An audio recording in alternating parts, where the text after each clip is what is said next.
जौनपुर जिले के रेहारी पतरही स्थित आदर्श इंटर कॉलेज के प्रांगण में स्वर्गीय राम बहाल सिंह यादव की स्मृति में खेल प्रतियोगिता का आयोजन किया गया। खेल प्रतियोगिता में छात्र छात्राओं ने बढ़ चढ़कर हिस्सा लिया। हम खड़े हैं आदर्श इंटर कॉलेज रेहारी पतरही जौनपुर में। यहाँ पे आज खेल प्रतियोगिता का आयोजन किया जा रहा है। 1951 से लगातार इस प्रतियोगिता का आयोजन होता रहा है, लेकिन बीच में कुछ वजहों से यह आयोजन बाधित था। हम जानते हैं यहाँ के प्रबंधक वीरेंद्र प्रताप सिंह से कि आखिर क्या वजहें थी और तात्कालिक परिस्थितियाँ क्या रहीं जिनकी वजह से इस विद्यालय का यह कार्यक्रम रुका हुआ था। सर, बहुत बहुत स्वागत है। आप इस विद्यालय में शिक्षक भी रहे हैं, अभी प्रबंधक भी हैं। तब में और अब की परिस्थितियों में क्या अंतर है? बीच में एक पीरियड वो लर्निंग ऑफ प्लेटो का आया था, जिसमें सारी गतिविधियां जो हैं निषिद्ध हो गई थी, अवरुद्ध हो गई थी।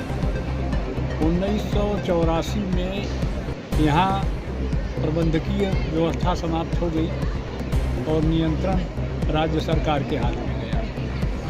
11 में यह फिर से प्रबंध तंत्र स्थापित हुआ और प्रबंध तंत्र के इन 12 सालों के अंदर कुछ पीरियड अच्छा नहीं भी गया। ये उसके बाद जो अंतर आया है, ये पैरा टीचर्स के भरोसे यह विद्यालय चलता रहा। लगभग 2 साल हो गया होती है। 2 साल से यहाँ आयोग चयनित अध्यापक आ गए हैं और उनके आने के बाद ये इतने ऊर्जावान टीचर कि अब ये लग रहा है कि बहुत कुछ बेहतर हो सकता है। बच्चे जो हैं बहुत बेहतर कर सकते हैं। ये जिनकी स्मृति में मनाया जाता है, वो पूरा प्रकरण थोड़ा सा। ये मुंशी राम बहाल जी यादव, ये राज्य सरकार टीबी उन्मूलन के लिए धन एकत्रित करने के लिए सिनेमा शो करती थी और ये विद्यालय जो है तब ये सब कोई बैरिकेडिंग नहीं थी, एकदम ओपन था और कतिपय लोग बिना पैसे का प्रवेश करना चाहते थे। मुंशी राम बहाल जी वो उसके संयोजक थे, मेंटर थे, सब कुछ थे।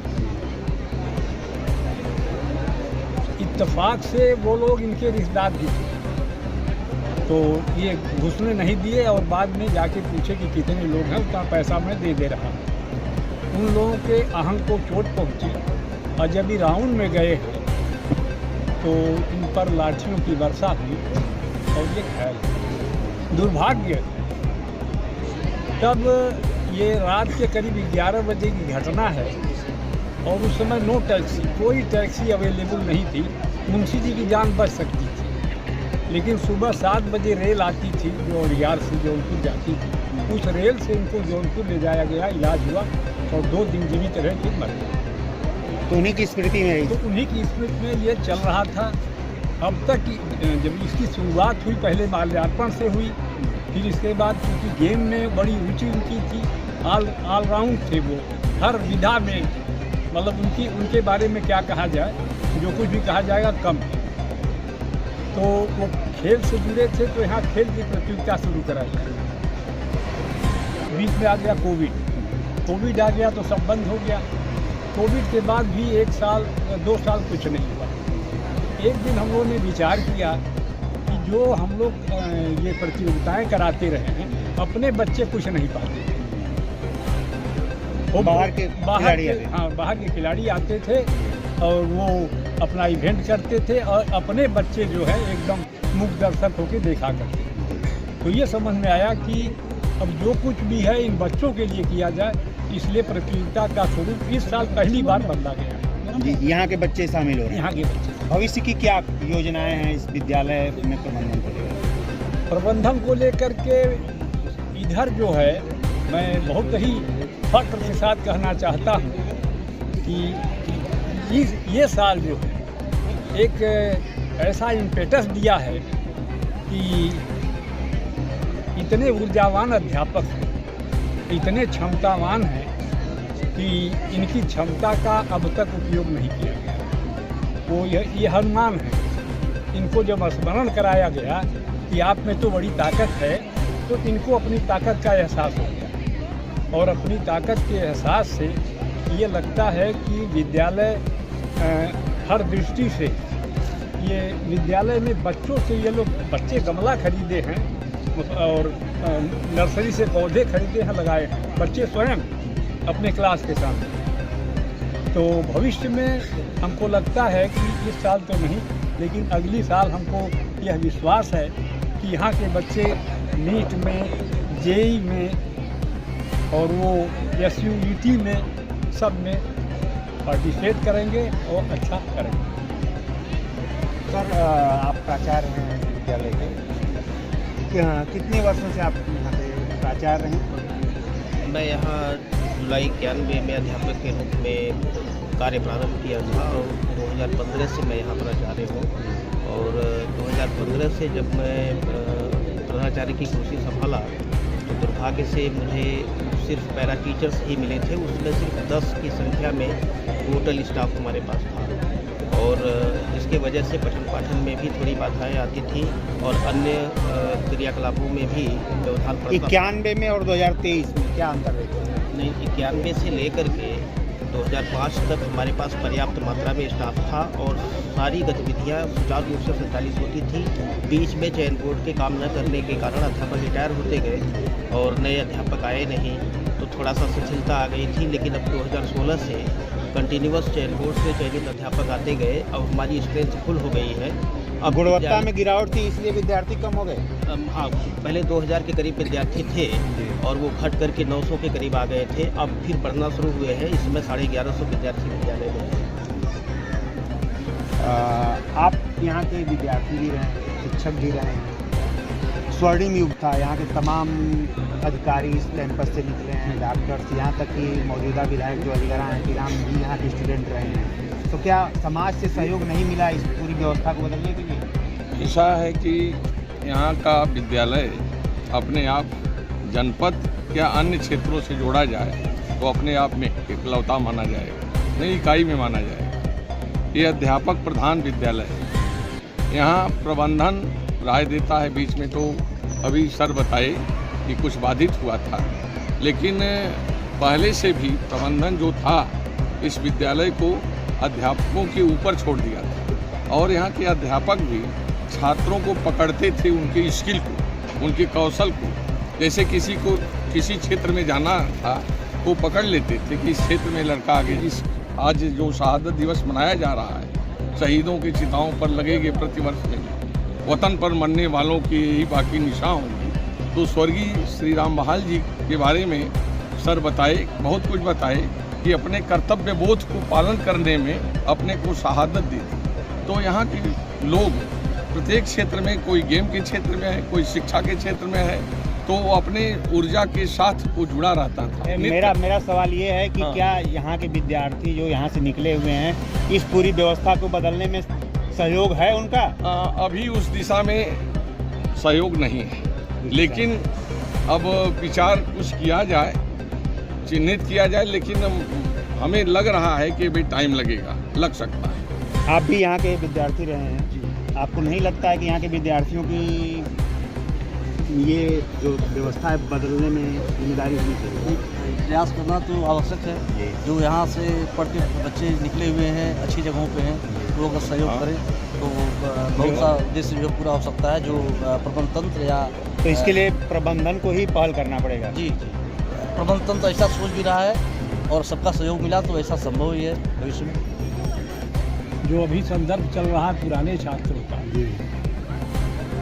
जब ये प्रबंध तंत्र 11 में पहले प्रबंध तंत्र बना तो जो पुराने विद्यार्थी अपने विशेष थे उनको हम लोगों ने विशेष रूप से सम्मानित किया और अपेक्षा यह थी, भीतर लालच थी कि इनका उपयोग विद्यालय के उन्नयन में किया जाएगा।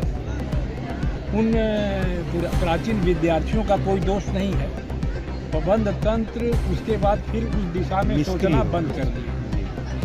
अब करीब 1 महीने से मेरे व्यक्तिगत दिमाग में ये उथल पुथल लगातार चल रही है कि उनका उपयोग किस तरह से किया जाए। और हमको पूरा विश्वास है कि अगर हम लोग उनको उनका जोड़ने का सहयोग प्रयास लेना चाहेंगे तो निश्चित रूप से वो देंगे। एक दूसरी चीज़, ये गेम के बारे में पूरी बात नहीं हुई। गेम में यहाँ के बच्चे जो हैं ये स्टेट लेवल पर भी मेडल जीतने वाले रहे, ये और नेशनल चैंपियन। इसके बाद वो विधा एकदम ख़त्म हो गई। ये जो वर्तमान गेम टीचर आए देवेंद्र जी, इनसे भी कब क्या नवंबर 20 के आए हैं। इनसे मैथमेटिक्स पढ़वाई जाती है, इनसे मैथमेटिक्स पढ़वाई जाती है। एक दिन कुछ विचार हुआ, इनसे थोड़ा विचार विनिमय हुआ तो लगा कि इनके अंदर ऐसी प्रतिभा है कि ये नेशनल नहीं, ये इंटरनेशनल भी पैदा करें। तो इनको करीब 1 महीने पहले इनसे हम लोगों की बातें हुई कि आप जो कुछ कर सकते हो, तो 1 महीने के अंदर जो इन्होंने किया है इसके आधार पर मुझको पूरा यकीन है कि ये इंटरनेशनल लेवल पर भी बच्चों को पहुँचाए और इनको बहुत ही साधुवाद है हमारी। देवेंद्र जी, आपकी नियुक्ति यहाँ पे एज ए गेम टीचर हुई है, तो आपको मौका 2 साल बाद मिल रहा है। क्या कैसे देखते हैं यहाँ के बच्चों को? ग्रामीण परिवेश है, तमाम असुविधाएं हैं, उसके बावजूद कैसे देखते हैं? तो यहाँ के बच्चों के अंदर वो योग्यता है जो ये कर सकते हैं। और स्कूलों के बच्चे जा कर के खेलते हैं, डिस्ट्रिक्ट पे जाते हैं, स्टेट में जाते हैं, और यहाँ के बच्चों को मौका नहीं मिल पाता है। कहीं ना कहीं हमें ऐसा लगता था कि यहाँ के बच्चों को भी मौका मिलना चाहिए, तो जा कर के डिस्ट्रिक्ट पे, मंडल में और स्टेट में जा कर के अपने खेल को दिखाएं। क्षमता विहीन क्षमता है बच्चों के अंदर, क्षमता है, हाँ, ये सब बच्चे सुविधा नहीं। हाँ, सुविधा नहीं, लेकिन ये बच्चे ही सब कुछ किए हैं। जहाँ अपनी व्यवस्था, हाँ, बच्चे सारी व्यवस्था की, साफ सफाई की हैं, पूरे सहयोग बच्चों का ही रहा है। इसलिए लगा कि बच्चे कुछ कर सकते हैं, तो बच्चे वैसे हैं, उनके इतनी क्षमता है कि वो सब कर सकते हैं। मेरा नाम डॉक्टर मोनिका सिंह है और मैं यहाँ पे संस्कृत प्रवक्ता हूँ जी। और मैंने यहाँ पर 8 जुलाई 2023 में ही ज्वाइनिंग ली हुई है। मैं ट्रांसफर से आई हूँ। एक्चुअली मैं रहने वाली वाराणसी की हूँ और यहाँ पर आदर्श इंटर कॉलेज रेहारी पतरही, जो कि ये एक ग्रामीण क्षेत्र है, मैंने यहाँ पर एक चीज़ देखा है कि ये माहौल में मतलब मुझे बहुत ही अच्छा लगा। मैं शहरी परिवेश से हूँ बट यहाँ के लोग, यहाँ के बच्चे, ये विद्यालय, मैनेजमेंट के लोग सभी बहुत ही सपोर्टिव है, कोऑपरेटिव है। मतलब मुझे अच्छा लगा यहाँ का माहौल में। क्या कुछ विशेष चाहती हैं आप प्रबंधन या शैक्षिक सहयोगियों से? नहीं, कुछ विशेष नहीं, बस यहाँ पर ऑलरेडी पहले से ही मैं ये देख रही हूँ कि यहाँ की शिक्षा के तौर पर भी यहाँ पे बहुत अच्छी व्यवस्थाएं की गई है। टीचर्स वगैरह भी काफ़ी अच्छे हैं और बच्चे भी काफ़ी पर्याप्त है विद्यालय में और पढ़ने में भी अच्छे हैं, चाहे बालक चाहे बालिकाएँ सभी बहुत ही अच्छे हैं। 1949 में स्थापित विद्यालय, जिसने अनेक मापदंडों को पूरा करते हुए उन तमाम ग्रामीण क्षेत्र की परिस्थितियों में अपने आप को ढालने का काम किया है। अब यहाँ पे मैनेजमेंट नए सिरे से इसे फिर से संयोजित करने का प्रयास कर रहा है। प्रखर पूर्वांचल के लिए राजीव पांडे के साथ अरुण सिंह, पतरही, जौनपुर।